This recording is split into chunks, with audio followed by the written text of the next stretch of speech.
Yo, what is going on, guys? As you can tell, I'm doing another tier list ranking video.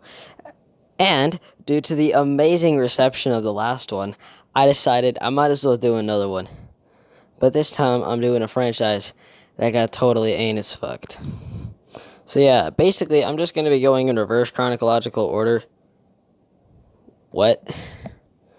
So yeah, I'm going to be starting off with Dark Fate, and I'm going to go all the way back to T1. So, the categories are fuck this movie, okay, good, and 10 out of 10 material. Let's get into this. So, last place. I'll give a hint. There's two movies in fuck this movie. So, yeah. Grammar, not proper. I don't care. So, yeah. And the first one is, well, it's no, actually, no. Okay. I'm not gonna go category wise. I'm just gonna go movie wise. So I'm gonna start with Dark Fate. Yeah, I hate this movie. I saw it in theaters with my mom and my dad, and 2 minutes in, I almost walked out. And I'm gonna try not to give out any spoilers, but if you've been on the internet for the past month or like past couple months, I guarantee you know what it is. So, spoiler alert: if you haven't seen the movie, you shouldn't.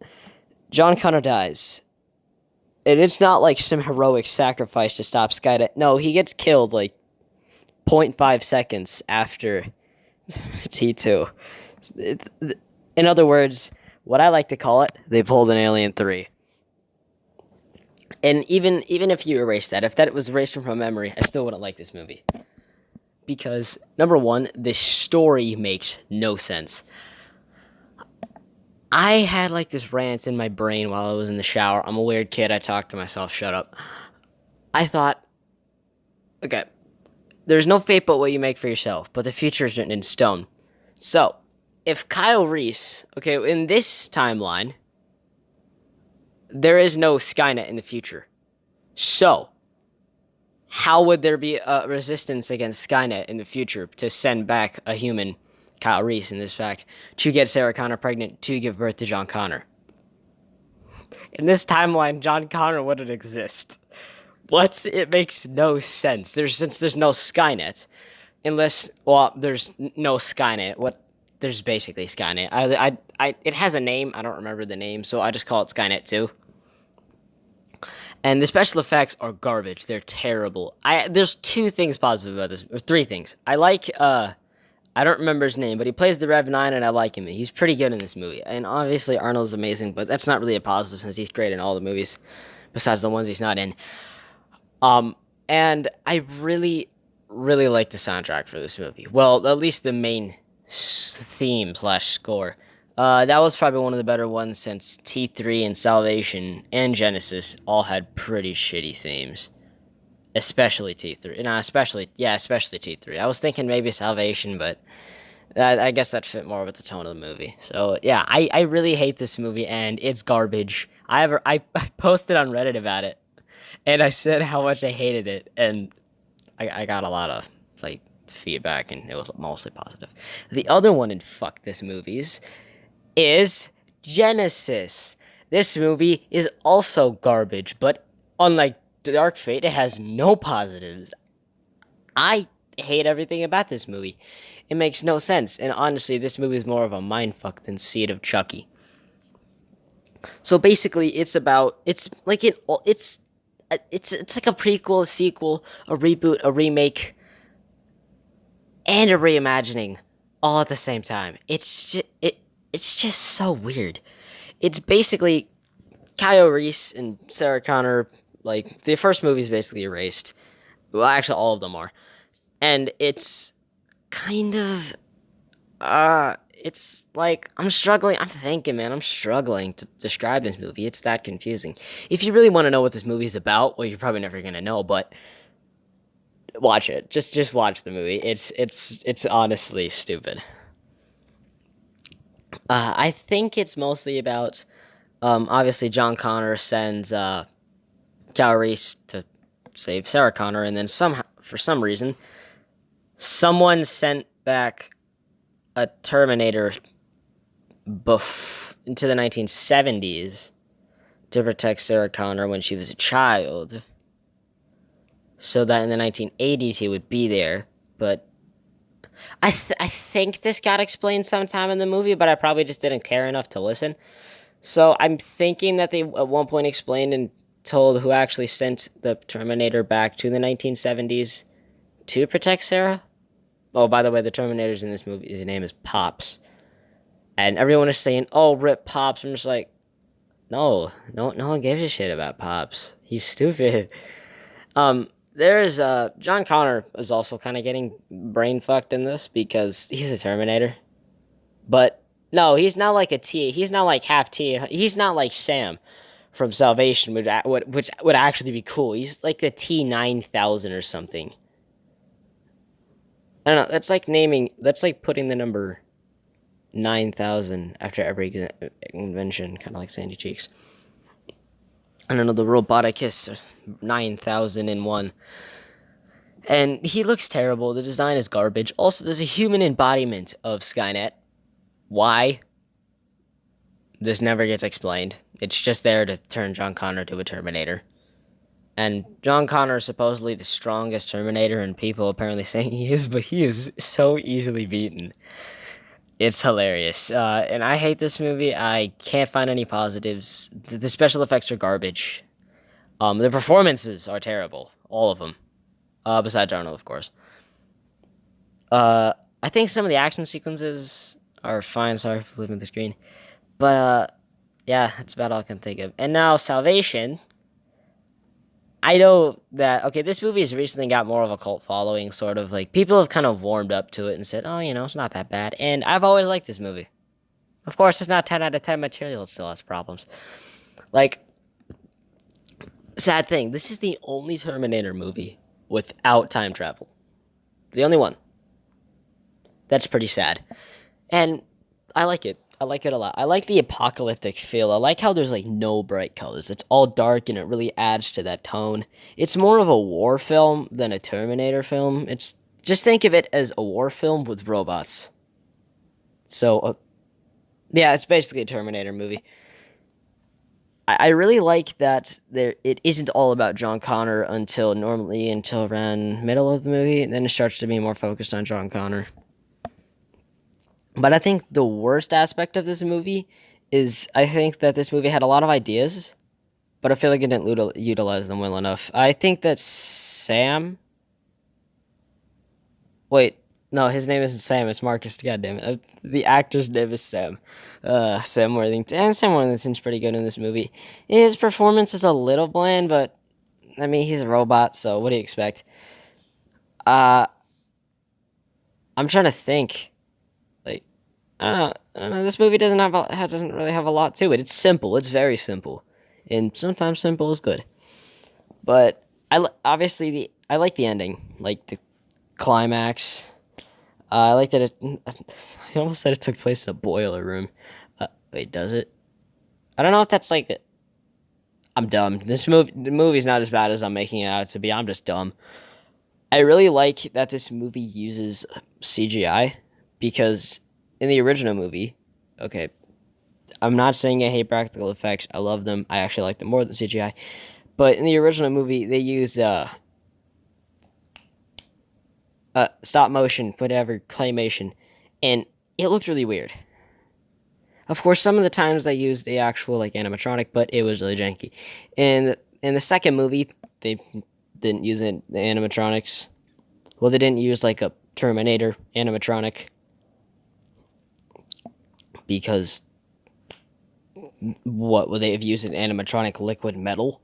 Like what the fuck? And in the third movie, most of it was CGI. We'll get to that when I get into the movie. But I really liked that they used CGI, and it wasn't Looney Tunes, which looked really good. The CGI was well incorporated into the movie, and I like how there's these little subtle explanations or moments that kind of explain what happened, like how John Connor got his scar that you see in the beginning of T2, which is, spoiler alert, you can probably get where it's going. I really like how Kyle Reese is younger in this movie, because, believe me, the writers weren't really the greatest, and they could have fucked that up easily. When I first watched this movie, I'm just like, wait, how was Kyle Reese young? He was older in the first movie. Like, what? Because I was stupid when I first watched this movie. And for some odd reason, I somehow remember that Kyle Reese was old in the first movie because I had seen the movie in, like, since I was 2 at that point, and I think I was, like, 9 when I first watched Salvation. So, I don't. I have the memory of a goldfish, but apparently I don't when it comes to movies and media. So, yeah, overall, I love this movie. I like the apocalyptic feel. It does kind of feel like fan fiction at times, but honest to God, everything after T2 kind of felt like fan fiction, especially T3. Speaking of T3, it's okay. It's not as bad as people make it out to be, but it's certainly not as good as people make it out to be. It's in the middle. This is the most fan fiction out of all because, oh, what if we had a girl Terminator? Uh, Speaking of it, the performances in this movie are pretty good. This movie had a really big budget, and surprisingly, the CGI is garbage. This movie looks like the Final Destination. It's like Predator and The Predator. One out of those two movies sucks. You can probably figure out which one it is. I like the idea of the new Terminator, the TX, but it just doesn't feel like an upgrade from the T1000. The T1000 is pure liquid metal, and this is a liquid metal with an endoskeleton inside. And yet again, it feels limited by the endoskeleton, or exoskeleton, whatever the fuck you want to call it. I really, really, really like the T850 and how it's pretty much the T800, but with an extra 50 on it. And I like the, I guess I like Nick, I think that's his name, that plays John Connor in this role. Even though, like Emilia Clarke, they have an accent that comes out at random times, and then sometimes it's American. God, these movies are so fucking inconsistent. But I think the biggest flaw with this movie is definitely that it uses way too much CGI that isn't very convincing. And I think that the TX is definitely not an upgrade from a T1000. Also, the action sequences are nothing to write home about, unlike the action sequences from T1, and I love this movie. This and T2 are the ones I most consistently watch, because number one, these are two of my favorite movies of all time. Spoiler alert. T1 is a mix between horror, thriller, action, and yeah, this overall. Alright, where was I? I don't remember. Let's just get into the story and plot. So, the story and plot generally just is Kyle Reese gets sent back in time to protect Sarah Connor, who eventually becomes the mother of the leader of the resistance, John Connor. And obviously, twist, dun dun dun, Kyle Reese ends up fucking Sarah's ball out, and he becomes the father. And this movie has one single negative. One. These special effects aren't that good. That seems to be a running trend in this franchise. Also, I think that this is, besides T3, I think T3's look for Arnold Schwarzenegger or the Terminator is probably the most iconic out of all of them. Definitely the ones from the first three. The ones from Genesis and Dark Fate were the most forgettable pieces of trash I have ever seen. And I love this movie. I love the theme. This is my favorite one besides Terminator Resistance. I love that game. I might record it one day, but I'm like in the middle of the game. I mean, I just finished the missions where you have sex. So, yeah. I really like that this movie isn't just a balls out action movie with Michael Bay explosions every 14 fucking seconds. I really like that it tried to keep it more condoned and smaller scale.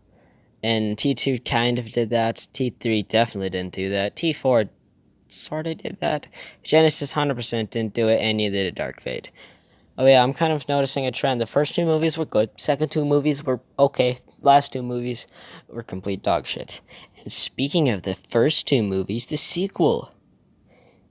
This is one of, if not the best, movies ever made. Terminator 2 has no negatives. Nothing. Maybe the fact that I think for like a solid half hour of the movie, the villain is just completely forgotten, and then all of a sudden you just randomly get him back in the movie. I think that's about it. I love this movie. It's amazing. I don't even have to go into detail why. It's just amazing. I'm never going to have to describe it because number one, you can go watch it yourself, and C, just go on Amazon and order it for like $50 because it's probably going to be overpriced. Even though $50 is definitely worth it for one of the best movies ever made. I love this franchise, even though it's definitely dead and it's probably going to stay dead for a solid 10, 20 years, something like that. Yeah, we are not getting another movie anytime soon because this piece of shit messed it all up. So yeah, if you guys did enjoy this video, tend to leave a like. Also, don't be an asshole in the comments. Please don't. Please don't. I hate people like that. I I tend to respond to a lot of comments being an asshole because I'm just a shitty person. But don't be like me. There was going to be a motivational speech up in there, but no. Just goodbye, everybody. You pieces of shit.